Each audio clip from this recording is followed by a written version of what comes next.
প্রিয় জীবন, কিছু লিখতে পারছি না, কিছু বলতে পারছি না।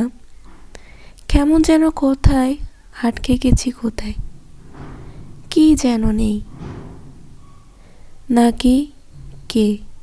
অনুভূতিরা কেমন বোবা হয়ে পড়ে আছে ইট পাথরের গড়া ওই বেলকুনির দেড় কি একটা যেন করার আছে বাকি, একটা নাকি অনেক অনেক কিছু। কিছু কি বুঝি না, বুঝে উঠতে পারি না। এ কেমন হাহাকার দুমড়ে মুচড়ে ফেলতে চাই শরীরের ভেতরে মানসিক সব। কি হচ্ছে এসব? কেমন অসহ্যকর সব, কেমন যেন যান্ত্রিক সব। কতকাল আমি প্রাণ খুলে হাসি না, কতকাল আমি ভালোবাসি না। শান্তি কারণ নেই। বিবাহিতরা ডিভোর্সের চিন্তায় ব্যস্ত, আর অবিবাহিতরা বিয়ের চিন্তায় মগ্ন। বাচ্চাদের তাড়াতাড়ি বড় হওয়ার চিন্তা, আর বড়দের শৈশবে ফিরে যাওয়ার আকুতি। চাকরিজীবীরা কাজের চাপে চিন্তিত, আর বেকারদের চাকরি পাওয়ার চিন্তা। গরিবদের বড়লোক হওয়ার চিন্তা, আর বড়লোকেরা শান্তির খোঁজে ক্লান্ত। জনপ্রিয় ব্যক্তিরা লুকানোর ঠিকানা খুঁজে, আর সাধারণেরা জনপ্রিয় হওয়ার জন্য বিভোর। মানুষ অভিমান করে কেন জানেন? কারণ মানুষ চায় তার অভিমান ভাঙানোর জন্য কেউ ব্যাকুল হয়ে থাকুক। প্রচণ্ড অভিমানে সব কিছু থেকে নিজেকে গুটিয়ে রেখে নিজেকে আড়াল করে রাখে। সে চায় কেউ আড়ালে থাকা মানুষটাকে খুঁজে বের করুক। মানুষ সবসময় নিজেকে প্রিয় মানুষটার কাছে স্পেশাল হিসেবে থাকাটা পছন্দ করে। খেয়াল করলে দেখবেন মানুষ যাকে মন থেকে ভালোবাসে তার প্রতি অভিমান করে, যাকে ভালোবাসে না তার সাথে অভিমান করার কোনো প্রশ্নই আসে না।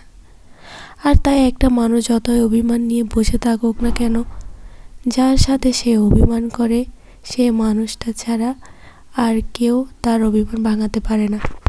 কালকে বৃষ্টির পর বেশ উত্তপ্ত শহর জুড়ে ঠান্ডার মরশুম এনেছে।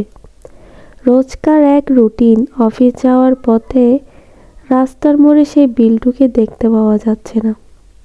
হয়তো কাল বৃষ্টির দায়ে অন্য কোথাও আশ্রয় নিয়েছে।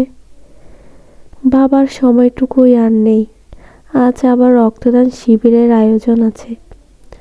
গড় জুড়ে প্রায় অনেক মানুষের আনাগোনা। তাদের মাঝে ছোট্ট বিল্টু এগিয়ে এসে বলে, আমিও রক্ত দেব। রাস্তা দিয়ে আসার পথে নিশীথকে দেখলে বিল্টু হাসত। ওই ছোট্ট ছেলেটার হাসি নিশীথের খুব মন কেড়ে নিয়েছিল। বিল্টু, তুই এত ছোট্ট, তুই কি রক্ত দিবি? কাল বৃষ্টিতে ভিজে মা অসুস্থ। মায়ের জন্য কিছু খাওয়ার নিয়ে যেতে হবে। শুনলাম এখানে রক্ত দিলে টিফিন দিচ্ছে, আমিও রক্ত দেব। নিশীথ তার হাতে থাকা টিফিনটা দিয়ে বিল্টুকে বলে, যা এটা মাকে নিয়ে খাওয়া। বিল্টু প্রশ্ন করে বলে, আমি তো রক্ত দিলাম না। নিশীথ বিল্টুর মাথায় হাত বুলিয়ে বলে, আমি তো দিয়েছি। এতদিন ধরে তোর আর আমার মানসিকতার সম্পর্ক ছিল, আজ থেকে হলো রক্তের সম্পর্ক। 30 মাসে সেজে ওঠা আলোর রোশনাইয়ের মাঝে কুয়াশা আঁচল বাড়ায়। ভিড়ের মধ্যেও দু একটা উদাসীন বিরক্ত মুখ উকি দেয়। ওরা ভিড় ঠেলে বাড়ি ফিরতে চায়। কোনো ফ্ল্যাটের ভিতর থেকে শিশুর উঁচু গলার পড়ার আওয়াজ পাওয়া যায়। হঠাৎ মায়ের বকারও। সামনে এক্সাম আসছে, তবে কার বোঝা মুশকিল।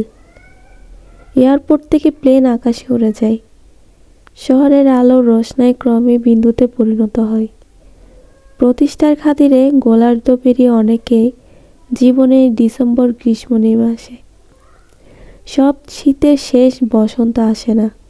অনেকের জীবনে পরীক্ষাও আসে, সেটা খাতায় কলমে হোক বা জীবনযুদ্ধে।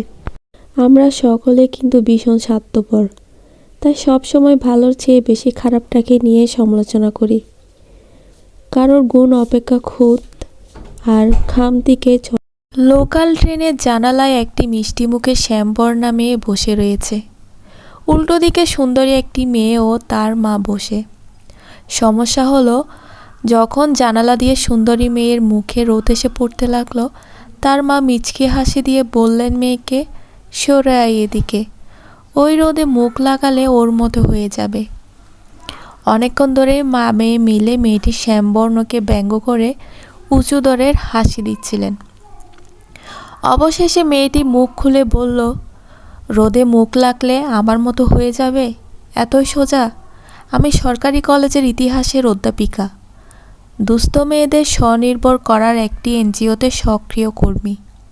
অসুস্থ কুকুর দেখলে চিকিৎসার ব্যবস্থা করি, আর ফর্সা রং নিয়ে বিকৃত অহংকারে কাউকে ভুগতে দিলে থাপড়া দিয়ে সোজা করে দিই। তাই বলছি, আমার মতো হওয়া অত সোজা না কাকিমা। নিশ্চুপ মা মেয়ের সামনে কালো মেয়েটি চলে গেল। মা মেয়ের চোখে তুলে তাকানোর ক্ষমতা ছিল না। কালো রঙও যে এত উজ্জ্বল হতে পারে, অজান্তেই ধাপে চোখ পুড়ে গিয়েছিল তাদের। 4:10, 4:10। নিন না বাবু, লেবুগুলো বেশ ভালো, বাড়ির গাছের। লেবুগুলো হাতে নিয়ে নেড়েচেড়ে দেখতে লাগলেন অবনীবাবু। কিছুক্ষণ পর মুখটা বাংলা পাঁচের মতো করে বলল, কি যে বলিস, সবগুলোই তো কেমন কাঁচা।